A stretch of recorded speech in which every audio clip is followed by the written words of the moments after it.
நீலகிரி மாவட்டம் மஞ்சூர் அரசு மருத்துவமனையிலிருந்து குழந்தையுடன் அவசர சிகிச்சைக்காக கோவை மருத்துவமனை சென்ற ஆம்புலன்ஸ் வாகனம் ஒன்று சாலையில் காட்டு யானைகள் கூட்டமாக நின்றதால் பாதி வழியில் நிறுத்தப்பட்டது. இதனையடுத்து சுமார் 1 மணி நேரம் கழித்து காட்டு யானைகள் வனப்பகுதிக்குள் சென்ற பின்னர் ஆம்புலன்ஸ் வாகனம் கோவை நோக்கி சென்றது.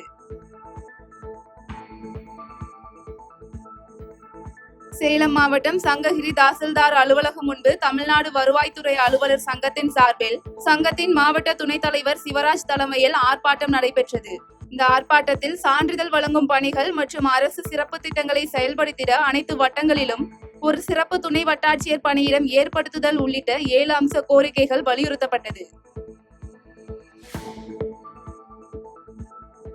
திண்டுக்கல் மாவட்ட புனித மரியன்னை மேல்நிலைப் பள்ளியில் நடைபெற்ற 113வது ஆண்டு விளையாட்டுப் போட்டியில் பங்கேற்ற மாணவர்களுக்கு பரிசுகள் வழங்கப்பட்டது. மேலும் இந்நிகழ்ச்சியில் கலந்து கொண்ட பள்ளியின் முன்னாள் மாணவரும் தனியார் நிறுவனத்தின் மூத்த துணைத் தலைவருமான நிரஞ்சன்குமார் விளையாட்டுப் போட்டிகளை தொடங்கி வைக்க கால்பந்து கழக மாநில தலைவர் சண்முகம் ஒலிம்பிக் கொடியை ஏற்றி வைத்தார். சென்னை ஆர்கே நகர் தொகுதிக்கு உட்பட்ட கொடுங்கையூர் எழில்நகர் பகுதியில் 1 மாதத்திற்கு முன் போடப்பட்ட மழைநீர் வடிகால்வாய் உடைந்துள்ளது அப்பகுதி மக்கள் மத்தியில் அதிருப்தியை ஏற்படுத்தியுள்ளது. மேலும் இதுபோன்று அமைக்கப்படும் மழைநீர் வடிகால்வாய்களால் மழைக்காலங்களில் மழைநீர் தேங்கும் என தெரிவித்த மக்கள் இந்த மழைநீர் வடிகால்வாய் அமைத்தும் பயனில்லை என குற்றம் சாட்டியுள்ளனர். தேனி மாவட்டம் கம்பத்தில் உள்ள தனியார் பள்ளி வளாகத்தில் 1ஆம் வகுப்பு முதல் 5ஆம் வகுப்பு வரை படிக்கும் மாணவர்களுக்கான தமிழ் பாரம்பரிய பண்பாட்டு திருவிழா நடைபெற்றது. மேலும் பண்டைய பாரம்பரியம் மற்றும் அதன் நன்மைகளை தெரிந்து கொண்டதாக தெரிவித்த பள்ளி மாணவர்கள் தங்கள் வாழ்நாளில் இதனை கடைபிடிப்பதாக உறுதியளித்துள்ளனர்.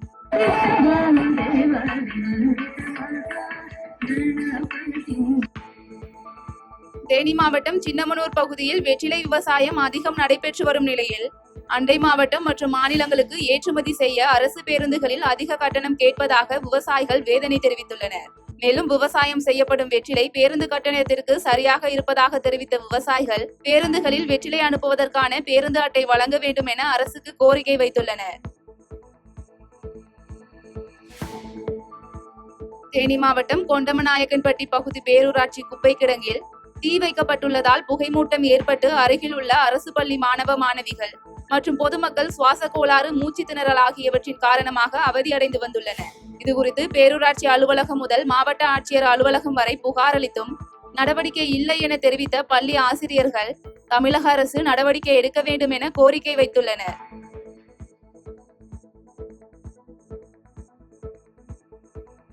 தேனி மாவட்டம் பெரியகுளம் அருகே வீட்டின் பூட்டை உடைத்து திருட்டு சம்பவத்தில் ஈடுபட்ட சரவணன் என்பவரை பெரியகுளம் வடகரை காவல் நிலைய போலீசார் கைது செய்தனர். தொடர்ந்து திருடு போன 10 சவரன் தங்க நகைகள் மீட்கப்பட்ட நிலையில் குற்றவாளி மீது வழக்கு பதிவு செய்த போலீசார் நீதிமன்றத்தில் ஆஜர்படுத்தி சிறையில் அடைத்தனர்.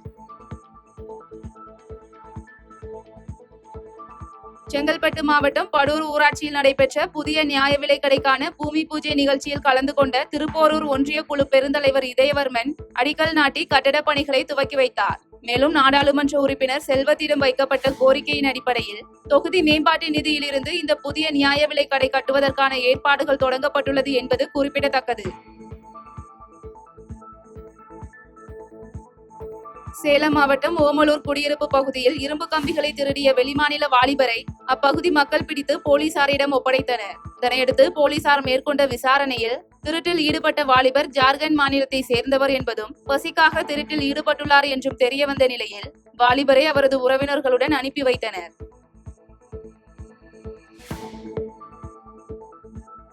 வேலூர் மாவட்டம் கேவிக்குப்பம் அருகே தனியார் மருத்துவமனை முன்பு நிறுத்தி வைக்கப்பட்டிருந்த இருசக்கர வாகனத்தை மர்ம நபர்கள் திருடி செல்லும் சிசிடிவி காட்சிகள் வெளியாகி பரபரப்பை ஏற்படுத்தியுள்ளது.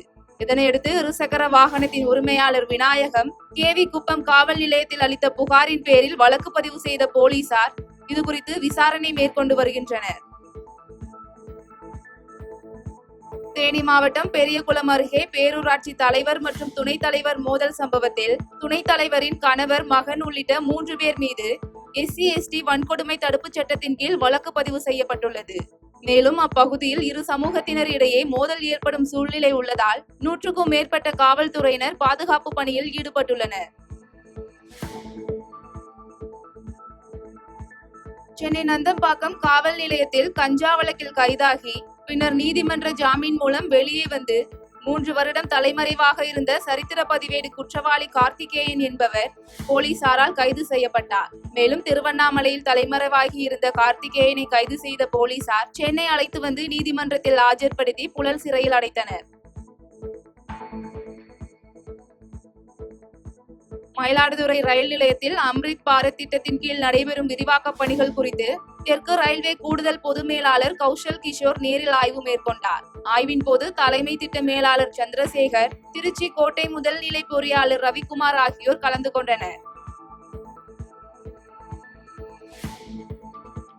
கடலூர் மாவட்டம் விருத்தாசலம் அருகே மின்சாரம் தாக்கி உயிரிழந்த விவசாயி குடும்பத்தினருக்கு மின்சாரத்துறையினர் 50 லட்சம் ரூபாய் இழப்பீடு வழங்க வலியுறுத்தி பாமக கட்சியினர் உயிரிழந்த விவசாயியின் உடலை வாங்க மறுத்து போராட்டத்தில் ஈடுபட்டதால் பரபரப்பு ஏற்பட்டது.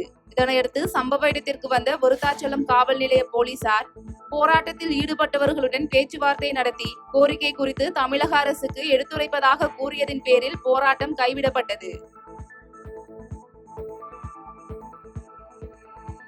சென்னை காவல் ஆணையர் அலுவலகத்தில் சாதி வெறியை தூண்டும் விதமாக பேசிய வாட்டர்மெலன் ஸ்டார் திவாகர் மீது வன்கொடுமை தடுப்புச் சட்டத்தின் கீழ் நடவடிக்கை எடுக்க வேண்டும் என நடிகை ஷகீலா புகார் அளித்துள்ளார். தொடர்ந்து செய்தியாளர்களிடம் பேசிய நடிகை ஷகீலா, வாட்டர்மெலன் ஸ்டார் என்ற யூடியூப் பிரபலம் திவாகர் ஜாதி பிரச்சனை பற்றி பேசுவது தனக்கு சுத்தமாக பிடிக்கவில்லை என்றும் தராதரம் இல்லாத நபர்களை வளர்த்து விடுவதால் தான் இது போன்ற பிரச்சனைகள் ஏற்படுகிறது என்றும் தெரிவித்தார்.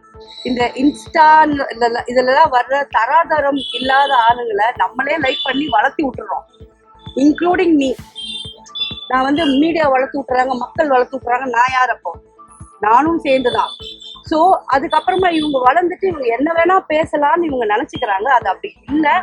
இதுக்கு ஒரு ஃபுல் ஸ்டாப் வைக்கணும்னா நான் இல்லைங்க, யாரா இருந்தாலும் ஒருத்தவங்க இந்த மாதிரி ஒரு கம்ப்ளைண்ட் லான்ச் பண்ணணும். ஸோ இப்படி பண்ணாதான் அட்லீஸ்ட் கொஞ்சம் இனிமே ஃபர்தரா ஃபியூச்சர்ல பேசுறதுக்கு அவங்களுக்கு கொஞ்சம் பயம் இருக்கும் அப்படின்னு நான் நினைக்கிறேன். ஜாதி ரீதியா பேசக்கூடாது. ஆமா ஆமா ஆமா. ஏன்னா கண்டிப்பா கவின் கொலை வழக்கு ரொம்ப கஷ்டமா இருக்கு. ஏன்னா இப்போ அவங்க ஜாதி அவங்க என்ன பேசியிருக்காரு, அவங்க ஜாதியில லவ் பண்ணியிருந்தா இந்த பிரச்சனையே இல்லைன்னு. லவ் எல்லாம் ஜாதியை பார்த்து வர்றதா? ஸோ அவரெல்லாம் போய் இந்த கேள்வியை அவரெல்லாம் கேட்டிருக்க கூடாது. அவரெல்லாம் இந்த மாதிரி ஒரு கேள்வியை கேட்டிருக்க கூடாதுன்னு நான். திருவண்ணாமலை மாவட்டம் அண்ணாமலையார் கோயிலில் திரைப்பட இசையமைப்பாளர் அனிருத் சாமி தரிசனம் செய்தார். இதனைத் தொடர்ந்து அண்ணாமலையார் கோயில் நிர்வாகம் சார்பில் இசையமைப்பாளர் அனிருத்துக்கு மாலை அணிவித்து பிரசாதங்கள் வழங்கப்பட்டது. விழுப்புரம் மாவட்டம் விக்கிரவாண்டி அருகே 35க்கும் மேற்பட்ட பள்ளி மாணவர்கள் மற்றும் குழந்தைகள் மஞ்சள் காமாலை நோயால் பாதிக்கப்பட்டது குறித்து நடவடிக்கை எடுக்கவில்லை என்றால் சுதந்திர தினமன்று வீடுகளில் கருப்பு கொடி கட்டி போராட்டத்தில் ஈடுபட போவதாக அப்பகுதி மக்கள் தெரிவித்துள்ளனர். மேலும் இது குறித்து மாவட்ட ஆட்சியரிடம் புகார் அளித்தும் நடவடிக்கை எடுக்கப்படவில்லை என அப்பகுதி மக்கள் குற்றம் சாட்டியுள்ளனர். அப்போ படிக்கிற பசங்களுக்கே ஒரு சேஃப்டி கிடையாது. அப்போ இதெல்லாம் கவர்மெண்ட் அப்ப முன்னின்று பண்ணலாம். அப்புறம் எதுக்கு கவர்மெண்ட் நான் கேக்குறேன்? அப்ப கவர்மெண்ட் இதை ஸ்டெப் எடுக்கிறதுக்கு எது கவர்மெண்ட்? மக்களுக்கு உதவி பண்றதுக்கு தானே. அப்ப மக்களுக்கு எங்க சமூகத்துல இவ்வளவு பிரச்சனை நடக்குது. அப்ப இது நீங்க சமூகத்தை வச்சு நீங்க பிரிச்சு பாக்குறீங்களா? எங்களுக்கு இதுக்கான தீர்வு எங்களுக்கு உடனடியா வேணும். ஆகஸ்ட் 15ஆம் தேதி எங்களுக்கு அதுக்குள்ள இந்த தீர்வு எங்களுக்கு வரலன்னா கண்டிப்பா ஒவ்வொரு வீட்லயும் நாங்க கருப்பு கொடி ஏற்றி கண்டிப்பா நாங்க போராட்டத்துல கிராமத்துல போராட்டம் பண்ணுவோம். விழுப்புரத்தில் நடைபெற்ற தாயுமானவர் திட்ட துவக்க விழாவில் கலந்து கொண்ட சட்டமன்ற உறுப்பினர் டாக்டர் லட்சுமணன் புதிய மின்மாற்றியை பொதுமக்கள் பயன்பாட்டிற்காக இயக்கி வைத்தார். இந்த நிகழ்ச்சியில் கோலியனூர் ஒன்றிய பெருந்தலைவர் சச்சிதானந்தம், ஒன்றிய செயலாளர் முருகவேல், நகர செயலாளர் வெற்றிவேல் மற்றும் நகரமன்ற உறுப்பினர்கள், கட்சி நிர்வாகிகள் என அனைவரும் கலந்து கொண்டனர். ஈரோடு மாவட்டம் தாளவாடி அருகே லாரி ஒன்றை மறித்த ஒற்றை காட்டு யானை லாரியில் உள்ள கரும்புகளை எடுத்து சாப்பிடும் வீடியோ சமூக வலைதளங்களில் பரவி வைரலாகி வருகிறது. இதனையடுத்து சமீப காலமாக யானை நடமாட்டம் அதிகரித்துள்ளதால் வாகன ஓட்டிகள் கவனத்துடன் செல்ல வேண்டும் என வனத்துறையினர் எச்சரிக்கை விடுத்துள்ளனர். திண்டுக்கல் மாவட்டம் சங்கரலிங்கபுரம் பகுதியில் மழை தேனி கடித்து சிறுவர்கள் உட்பட 7 பேர் காயமடைந்தனர். இதனையடுத்து காயமடைந்தவர்கள் நத்தம் அரசு மருத்துவமனையில் சிகிச்சைக்காக சேர்க்கப்பட்ட நிலையில் பலத்த காயமடைந்த மகாராஜன், மீனா, மகேஸ்வரன், மாறன், சின்னக்காலை ஆகிய 5 பேரும் மேல் சிகிச்சைக்காக மதுரை ராஜாஜி அரசு மருத்துவமனையில் அனுமதிக்கப்பட்டுள்ளனர்.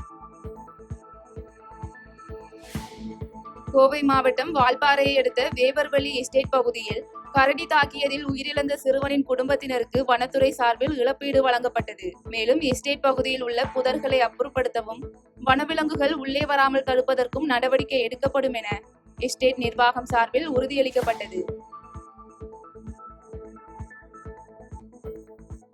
குமரி மாவட்டம் ஆலங்கோடு பகுதியில் சோதனை மேற்கொண்ட மாவட்ட உணவுத்துறை அதிகாரிகள் சந்திரன் என்பவரது கடையில் பதுக்கி வைக்கப்பட்டிருந்த 5.5 கிலோ புகையிலை பொருட்களை பறிமுதல் செய்தனர். தொடர்ந்து கடைக்கு சீல் வைத்த அதிகாரிகள் கடையின் உரிமையாளருக்கு 50,000 ரூபாய் அபராதம் விதித்தனர். பாதகம் செய்பவரை கண்டால் நாம் பயம் கொள்ளலாகாது பாப்பா. மோதி மிதித்து விடு பாப்பா, அவர் முகத்தில் உமிழ்ந்து விடு பாப்பா. அண்மை செய்திகளை உடனுக்குடன் தெரிந்து கொள்ள இணைந்திருங்கள் எம் நாடு தொலைக்காட்சியுடன்.